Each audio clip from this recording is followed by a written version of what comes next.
Today we're going to talk about a bit of a lighter subject, but in a way it's serious as well.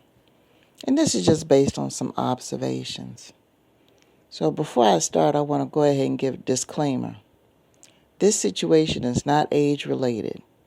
There was a time and point where I thought that it only applied to young people, but it doesn't. I see people my age and older doing the same thing, and I'm going to tell you what I'm talking about right now. And these are people who are trying to borrow stability from other people. Now let me break it down and explain to you why I say that. We live in a materialistic, capitalistic society. It is what it is. And there's some of us, we're hip to game. We know what's going on. But because of microwave mentality and the rat race and all these other things, sometimes that affects some people's thought patterns to the point where they just get their material priorities all mixed up. Now, you guys probably have an idea where I'm coming from. You know, I consider myself stable. Of course, there are some things that I need materially. I'm not going to get into it. But hey, I'm on a path to getting those things, and I'm getting them in a way where I don't have to borrow them, but actually have them. And see, that flies in the face of our credit system right now. Whatever. It's just that I'm over 50 years old, and I'm to the point now where I don't feel like signing on the dotted line for 10, 15, 20, 30 years for something that I know that I could have if I just wait a little while longer and raise the cash for what I need, and that's the truth. And that applies to anything materially. I have a little bit of credit for the sake of having credit, but I'm not going to use that as a means for my entire existence, because that's a scary thing. And anyway, I say this to say this. There's some of y'all right now that are either living in somebody else's house, be it a friend, relative, whatever it is. Your name's not on the lease now. You just living there, couch surfing or renting a room or whatever it is. Your name's not on the lease because that's technically not your place. That person already lived in that place, and you decided you were going to take up residence there after the fact. You contribute whatever you need to contribute every month towards the expenses based on the agreement that you have. But see, the thing is, you'll turn around and go out here in these streets, and you'll spend money that you could have spent on your own digs on foolishness.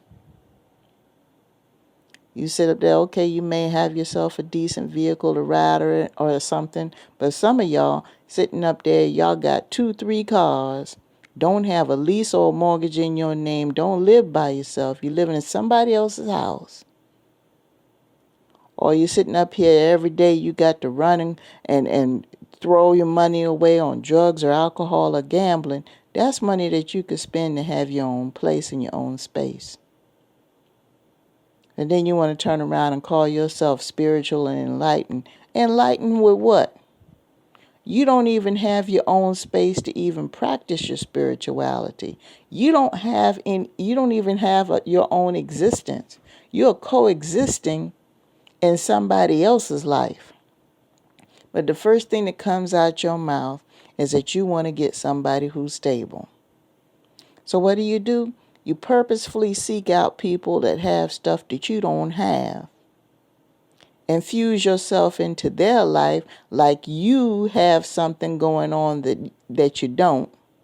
You're pretending to be something that you're not. And have the audacity in some cases to even try to infuse yourself in that person's life and try to tell them what to do with what they got. You're wrong. You're wrong. And I see it going on, I see it going on with a lot of men. I see it with some females too.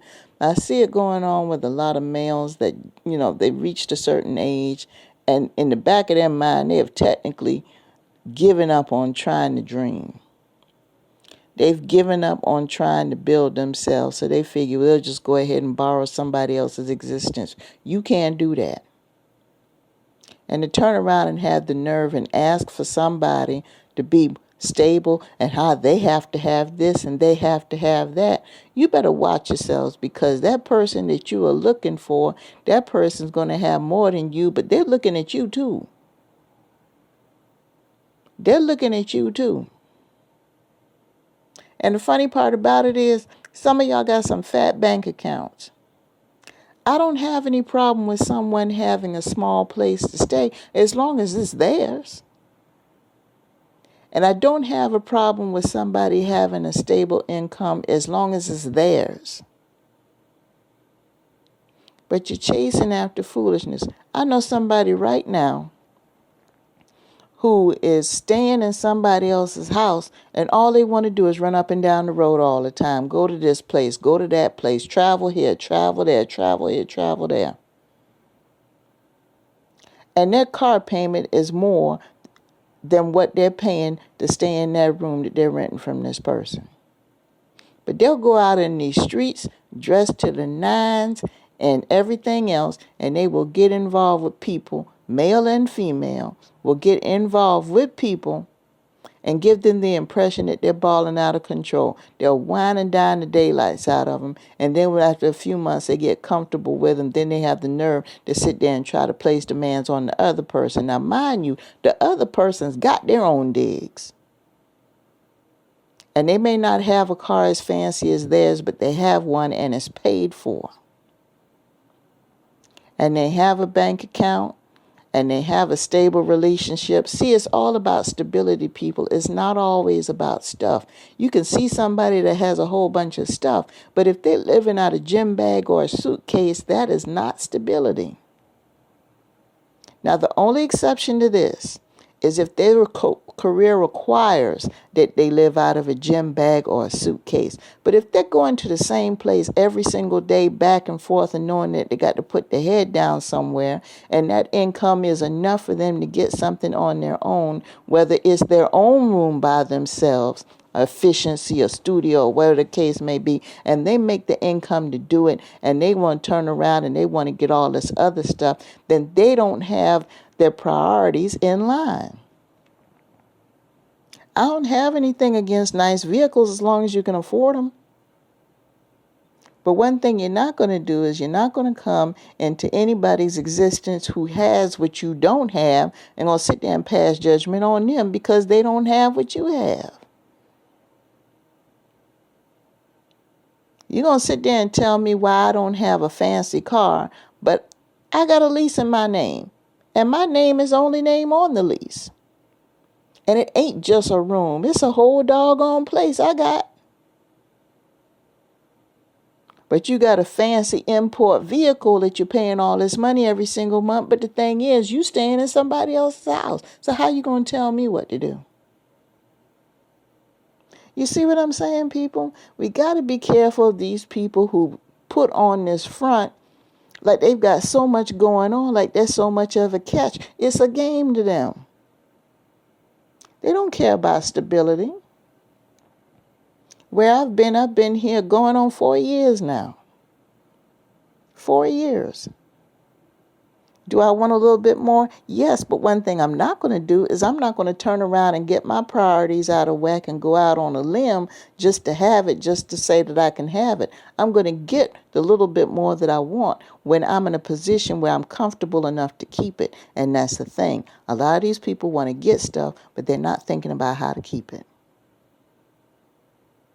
So I kind of hope that you guys understand. You got to be very careful. There's certain questions you need to ask, especially when you're dealing in relationships. You got to wonder, if somebody's living out of a gym bag or a suitcase and they go to and from the same location all the time, but they're riding around in a fancy car and got all this money, cash money to throw around, and they dressed up in fancy clothes all the time. You need to ask some questions.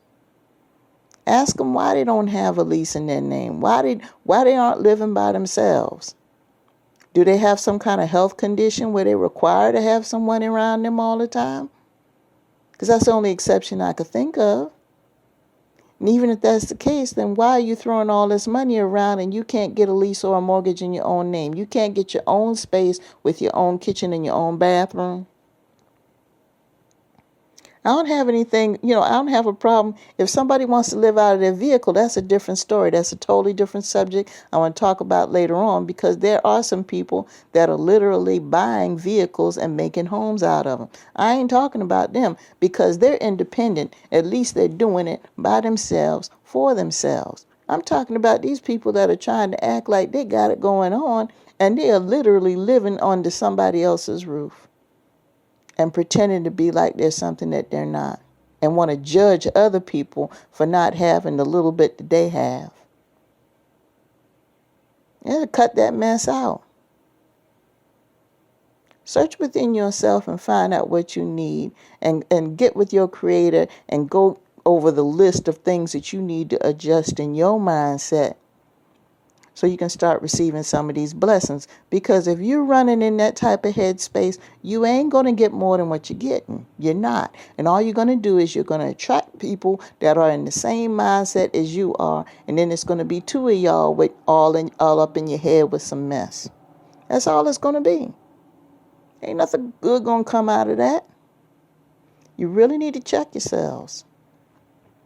And as I stated before, this doesn't just apply to young people. There are people my age and some of them older that are doing exactly that. You better learn how to listen and figure out how you need to get some of the stuff that other person that you're judging on, get what they got. And for God's sakes, please don't try to charm anybody. You're wasting your time. People can see you coming. People can see you coming. Don't waste your time. All you're doing is embarrassing yourself. You see somebody's got something that you want, or that has a little bit more than you. Please don't get all up in your head and embarrass yourself. Don't. Just work on yourself and get whatever you need to get for yourself. But don't try to go after something that's out of your league. Don't do it. Pull yourself together first before you bring somebody else into your world. That is a lesson that I have learned and still learning. I'm checking myself all the time. I'm checking myself all of the time. Learn to do the same. Don't be afraid to do it. You'll start getting blessed when you go to the Creator and you ask the Creator to help work whatever is going on inside of you. Allow that work to be done. You'll start getting blessed. I'm telling you. With that being said, I'm going to go ahead and let you guys go.